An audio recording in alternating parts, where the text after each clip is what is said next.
या देवी सर्वभूतेषु माँ चन्द्रघण्टारूपेण संस्थिता नमस्तस्यै नमस्तस्यै नमस्तस्यै नमो नमः। जय माता दी भक्तों, आप सभी भक्तों को चैत्र नवरात्रि के तीसरे दिन की हार्दिक शुभकामनाएं। भक्तों, चैत्र नवरात्रि का तीसरा दिन माँ चंद्रघंटा को समर्पित है। तो भक्तों, आज हम इस वीडियो में जानेंगे माँ चंद्रघंटा का प्रिय भोग, प्रिय पुष्प, प्रिय रंग और चंद्रघंटा माता का स्वरूप कैसा है, चंद्रघंटा माता की कथा क्या है, जिसे आप अंत तक श्रवण करें और कमेंट में जय माता दी लिखकर हमारे चैनल को सब्सक्राइब जरूर कर लें। भक्तों, आइए जानते हैं चंद्रघंटा माता की पूजा विधि क्या होगी। भक्तों, नवरात्रि के दिन माँ चंद्रघंटा की पूजा नौ दुर्गा के तीसरे स्वरूप की जाती है। चंद्रमा को सूचित करता है और घंटा का अर्थ है घंटी। चंद्र घंटा का अर्थ है वह जिसके पास चंद्रमा एक घंटी के रूप में है। वह अपने सिर पर घंटी के आकार का आधा चंद्रमा सजाती हैं। माँ की प्रतिमा घंटे के आकार के आधे चांद से सुशोभित सुनहरे रंग वाली और 10 भुजाओं वाली वह एक सुनहरे शेर की सवारी करती हैं। 8 कोमल हाथों में एक त्रिशूल, गदा, बाण, धनुष, तलवार, कमल, घंटी, एक रुद्राक्ष माला और एक कमंडल पानी का बर्तन, जबकि उनका एक हाथ अभय मुद्रा डर दूर करने वाला इशारा में है। उन्होंने नारंगी रंग के कपड़े पहने हुए वह एक शेर या बाघ की सवारी करते हैं, जो बहादुरी और ताकत का प्रतीक। उनके माथे के केंद्र में एक ध्यान देने योग्य तीसरी आंख और उनके माथे पर अर्धचंद्र।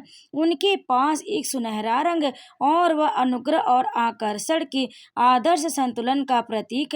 कहा जाता है कि उनकी घंटी ने एक गड़गड़ाहट की आवाज की थी, जो दुर्गा सप्तशती में वर्णित है। भक्तों, अब आइए जानते हैं माँ चंद्रघंटा की पूजा विधि। भक्तों, नवरात्रि के तीसरे दिन सूर्योदय से पूर्व उठकर स्नान आदि करके स्वच्छ वस्त्र धारण करें, फिर पूजा स्थल को साफ करें। अब माँ को गंगा जल से स्नान कराएं, फिर उन्हें धूप, दीप, चंदन, सिंदूर, पुष्प अर्पित करें और मिठाई का भोग लगाएं। अब माँ चंद्रघंटा के मंत्र ओम देवी चंद्रघंटाए नमः का जाप करें। माँ दुर्गा की आरती उतारें और दुर्गा चालीसा का पाठ करें और दुर्गा सप्तशती का भी श्रवण करें। तो इस प्रकार से आप नवरात्रि के तीसरे दिन पूजा करें। पूजा करते समय आप इस मंत्र का जाप करें, जो कि चंद्रघंटा माता का प्रिय मंत्र है। ओम देवी चंद्रघंटाए नमः। दूसरा मंत्र या देवी सर्वभूतेषु माँ चंद्रघंटा रूपेण संस्थिता नमस्तस्यै नमस्तस्यै नमस्तस्यै नमो नमः। भक्तों, अब आइए जानते चंद्रघंटा माता का प्रिय भोग। हिंदू धर्म की मान्यताओं के अनुसार माँ चंद्रघंटा को खीर और दूध से बनी मिठाई का भोग अर्पित करना चाहिए। इसके अलावा पंचामृत, चीनी व मिश्री भी अर्पित कर सकते हैं। भक्तों, अब आइए जानते हैं माँ चंद्रघंटा का प्रिय पुष्प। माँ चंद्रघंटा को सफेद कमल और पीले गुलाब अर्पित करना अत्यंत शुभ माना जाता है। भक्तों, अब आइए जानते हैं माँ चंद्रघंटा का प्रिय रंग। माँ चंद्रघंटा की पूजा में सुनहरे या पीले रंग के वस्त्र पहनना अत्यंत शुभ माना जाता है। भक्तों, अब आइए सुनते हैं माँ चंद्रघंटा की कथा। माँ शैलपुत्री के बाद जो मूलाधार को नियंत्रित करती हैं और माँ ब्रह्मचारिणी जो स्वाधिष्ठान चक्र को नियंत्रित करती हैं, माँ चंद्रघंटा हमें और ऊपर ले जाती हैं, क्योंकि वह सौर जाल या मणिपुर चक्र को नियंत्रित करती हैं। माँ के रूप से पता चलता है कि वह तीव्र, मजबूत, मुखर, तेज, निर्भीक और भयानक भी है। इन सभी चीजों के अलावा वह कोमल, प्रेम पूर्ण, शालीन, प्रिय, हर्षित, गर्म, दयालु और यहाँ तक कि समर्पित भी है। वह हमें याद दिलाती है कि परिस्थितियाँ कैसी भी हों, हम हमेशा अनुग्रह, प्रेम, करुणा और संयम के साथ काम कर सकते हैं। संयम बनाए रखने की क्षमता सबसे क्रूर योद्धाओं में परखी जाती, क्योंकि यह ब्रह्मांड के रहस्यों की कुंजी रखती है। उनके सोने शरीर की दीप्ति उनकी भक्त को शक्ति और आनंद प्रदान करती है। मणिपुर चक्र में उनके मंत्र का जाप करने से सांसारिक कष्ट दूर होते हैं। शिव चेतना प्राप्त करने के लिए आध्यात्मिक विकास का मार्ग प्रशस्त होता है। भक्तों, अब आइए सुनते हैं माँ चंद्रघंटा की कथा। अपनी घोर तपस्या से भगवान शिव को वापस जीतने के बाद देवी पार्वती राजा हिमवान के महल में लौट आई। राजा हिमवान और देवी मेनावती अपनी पुत्री को विजयी होते देखकर बहुत खुश हुए। शिव और माँ पार्वती के विवाह का दिन आ गया था। अपने भगवान का विवाह होते देखकर भगवान शिव के सभी गण अत्यंत प्रसन्न हुए और उनके साथ उनकी बारात में राजा हिमवान के महल में चल पड़े। शिव भोलेनाथ है, उनका नाम स्वयं शिव है।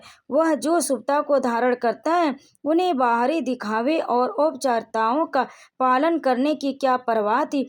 वे जैसे भी थे वैसे ही शादी के लिए आगे बढ़े। उनके बाल उलझे हुए थे, उनका पूरा शरीर शमशान की भस्म से ढका हुआ था। वे एक बैल पर आए थे। मीना देवी पार्वती जी की माँ, जो अपने दामाद जिसके लिए उनकी बेटी ने इतनी कठोर तपस्या की थी, भगवान शिव को देखकर चौंक गई और निराश हो गई। न केवल उनका रूप और रुचिकरता, बल्कि वे सबसे अनियंत्रित और विचित्र रूपों में घिरे हुए थे। भूत पिशाच बम बम बोले के नारों से हवा को दौड़ते रहते थे। बारात में भूत प्रेत साधु और अघोरी शामिल थे। गण इतने उत्साहित थे कि सजावट के लिए कोई जगह नहीं थी। उनका आनंद स्पष्ट था, लेकिन यह किसी भी तरह से एक सुंदर या सुखद दृश्य नहीं था।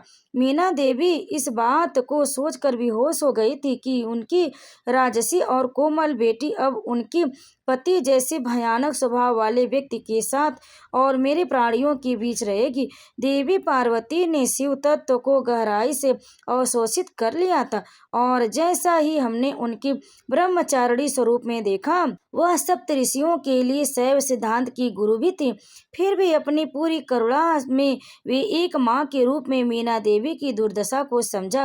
भोलेनाथ अपने भयंकर रूप से सुखद रूप में परिवर्तन हो, इसे समझने के लिए देवी पार्वती ने एक क्षण के लिए एक भयंकर रूप धारण किया, जिसमें 10 हाथों में विभिन्न हथियार और उनके मुकुट पर एक घंटी की आकार का चंद्रमा था।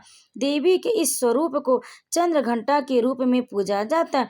माँ के इस रूप में भगवान शिव के उग्र रूप को शांत किया और उनके उपद्रवी गणों को वश में कर लिया। चंद्रघंटा के क्रूर और देदीप्यमान रूप को मानते हुए माँ ने शिव से सौम्य रूप धारण करने के लिए प्रबल किया, जिसके लिए वह तुरंत सहमत हुए। उसके अनुरोध पर शिव जी अपने भयानक रूप को त्याग कर आकर्षक दूल्हे के रूप में सुशोभित हो गए। भगवान शिव के इस रूप को चंद्रशेखर या सुंदेश्वर जाना जाता है। देवी पार्वती शिव जी, जिनकी जटाओं में सदैव अर्धचंद्र होता है, के प्रति अपने प्रेम को दर्शाने के लिए अपने माथे पर अर्धचंद्र धारण करती हैं।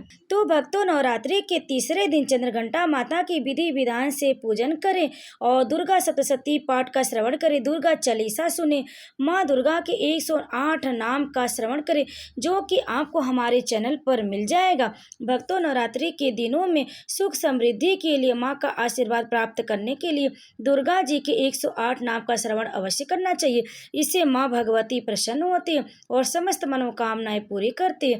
भक्तों, माँ भगवती को प्रसन्न करने के लिए यह महा उपाय है कि आप दुर्गा सप्तशती पाठ का श्रवण करें, जो कि आपको हमारे चैनल पर मिलेगा, तो जिसे आप जाकर अवश्य सुने और माँ भगवती के 9 दिनों तक आप श्रद्धा भक्ति के साथ उनकी पूजा करें, उनकी आराधना करें, उनकी सेवा करें और आप दोनों समय उनकी पूजा करके उनकी आरती अवश्य उतारें, उन्हें भोग लगाएं, उनका प्रिय रंग का वस्त्र पहने, उनकी प्रिय रंग का फूल अर्पित करें और भोग अर्पित करें और नियमित रूप से आप 9 दिनों तक माँ भगवती के अखंड दीप का ध्यान रखें, दीपक जलाकर रखें और जब भी आप माँ भगवती की पूजा करें तो मन पवित्र और शुद्ध आत्मा से पूजा पाठ करें। तो भक्तों, वीडियो अच्छी लगे तो लाइक शेयर कमेंट जरूर करें।